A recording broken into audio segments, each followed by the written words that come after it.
ایک پری دنیا کی سیر کر رہی تھی، اس کے ہاتھ میں ایک جادوئی چادر تھی۔ وہ کہہ رہی تھی کہ جس کے پاس یہ چادر ہوگی اس کی سب پریشانیاں ختم ہو جائیں گی، اس کی ہر نیک خواہش پوری ہو جائے گی، مگر وہ اسے ایک خاص شرط کے ساتھ دے گی۔ اس نے دنیا کے کئی شہروں کا چکر لگایا مگر اسے کوئی ایسا نہ ملا جو اس کے قابل ہو۔ بالآخر ایک چھوٹے سے جنگل کے قریب اسے ایک لڑکی بیٹھی ملی جو بہت اداس لگ رہی تھی۔ وہ اپنے آنسو پونچھ رہی تھی۔ پری نے اس سے پوچھا، تم کیوں رو رہی ہو؟ لڑکی نے کہا، میرا کوئی نہیں اور میرے پاس کچھ نہیں، میں بس چاہتی ہوں کہ خوش رہوں اور کچھ سیکھوں۔ پری مسکرائی اور کہنے لگی، تم وہی ہو جسے میں یہ جادوئی چادر دینا چاہتی ہوں۔ لڑکی نے حیرانی سے کہا، مگر یہ چادر تو بہت قیمتی لگتی ہے۔ پری نے کہا، ہاں ہے تو قیمتی، مگر میں یہ تمہیں تحفے میں دے رہی ہوں۔ بس یاد رکھنا اس سے جو بھی خواہش مانگو گی وہ پوری ہوگی، مگر ہمیشہ نیکی اور عقل مندی کے لیے مانگنا، کسی کا نقصان نہ ہو۔ اور یاد رکھنا یہ چادر ہر بار ایک ہی خواہش پوری کرے گی ایک وقت میں۔ لڑکی نے چادر لے کر دل سے شکریہ ادا کیا اور کہا، میں یہ چادر کبھی ضائع نہیں ہونے دوں گی، یہ میرے لیے خزانے سے کم نہیں۔ اس لڑکی کا نام لیما تھا اور اس کا ایک بھائی تھا جس کا نام زین تھا۔ دونوں یتیم تھے اور ایک گاؤں میں رہتے تھے۔ کچھ دنوں بعد دونوں بہن بھائیوں نے فیصلہ کیا کہ وہ شہر ناگلینڈ جائیں گے جہاں شاید انہیں اچھی زندگی ملے۔ جب وہ شہر کے دروازے پر پہنچے تو وہاں ایک محافظ لوگوں کی گنتی کر رہا تھا۔ جیسے ہی اس نے زین کو دیکھا اس نے بلند آواز میں کہا، یہ 47واں بندہ ہے، اور پھر اس نے بگل بجایا۔ سب لوگ حیران رہ گئے۔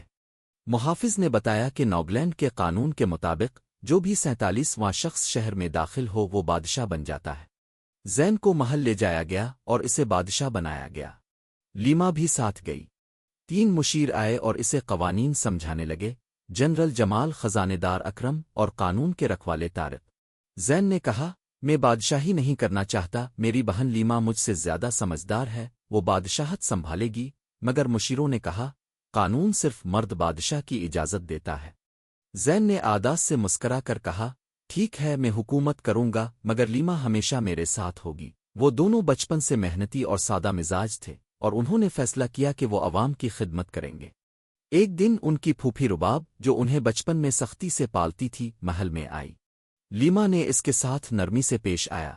لیما نے جادوئی چادر محفوظ رکھی تھی، مگر پھوپھی نے ایک دن چپکے سے چادر مانگی اور لیما نے اسے پہچانے بغیر دے دی۔ پھوپھی بازار گئی اور مزاحیہ طور پر کہنے لگی، کاش میں الفاڑ سکتی، اور اچانک وہ الفاڑنے لگی۔ لوگ اسے حیرت سے دیکھنے لگے، بچے تالیاں بجانے لگے اور محافظ گھبرا گئے۔ جب وہ نیچے آتر تو اس نے چادر واپس کر دی۔ ایک دن زین نے چادر کو ہاتھ لگایا تو اس سے آواز آئی، تمہیں ورزش کرنی چاہیے۔ وہ حیران ہوا۔ ایک اور دن خزانے دار آیا اور شکایت کی کہ خزانہ خالی ہو رہا ہے۔ اچانک خزانے کے کمرے میں سونے کے سکوئی برسنے لگے۔ سب حیران رہ گئے۔ لیما نے فیصلہ کیا کہ چادر کو سنبھال کر رکھنا چاہیے۔ اس نے اسے ایک چاندی کی دراز میں بند کر کے تالا لگا دیا اور چابی اپنے گلے میں پہن لی۔ ناگلینڈ دن با دن خوشحال ہونے لگا۔ لوگ خوش تھے، کھانے پینے کی چیزیں وافر تھیں اور تجارت بڑھنے لگی۔ بادشاہ زین اور لیما دونوں خوش تھے، مگر یہ خوشی زیادہ دیر قائم نہ رہ سکی۔ دور کے ملک کی ملکہ ویزا کو جب پتہ چلا کہ ایک جادوئی چادر ہے تو وہ غصے میں آ گئی۔ اس نے اپنی فوج کو تیار کیا اور ناگلینڈ پر حملہ کرنے کا فیصلہ کیا۔ زین نے مشیروں کے ساتھ بیٹھ کر منصوبہ بنایا۔ وہ جانتے تھے کہ براہ راست جنگ میں نقصان ہوگا، تو انہوں نے ایک چال چلی۔ فوجیوں کو بھوتوں کے بھیس میں بھیجا اور عجیب آوازیں چلائیں۔ ویزا کی فوج ڈر کر بھاگ گئی اور ویزا کو شرمندگی ہوئی۔ ایک دن 2 بچے ایک موتی کے لیے لڑ رہے تھے۔ لیما نے دیکھا اور کہا، صرف اس لیے کسی چیز کو نہ چاہو کہ دوسرا اس کے پاس ہے، جو تمہارے پاس ہے اس پر خوش رہو۔ اسی شام پہاڑوں سے رولی گینگ آیا، عجیب و غریب انسان جو گول گول گھومتے تھے اور ہر چیز تباہ کرتے تھے۔ وہ لوگ گھروں کو روندتے، لوگوں کو اغوا کرتے اور ہر چیز برباد کرتے جا رہے تھے۔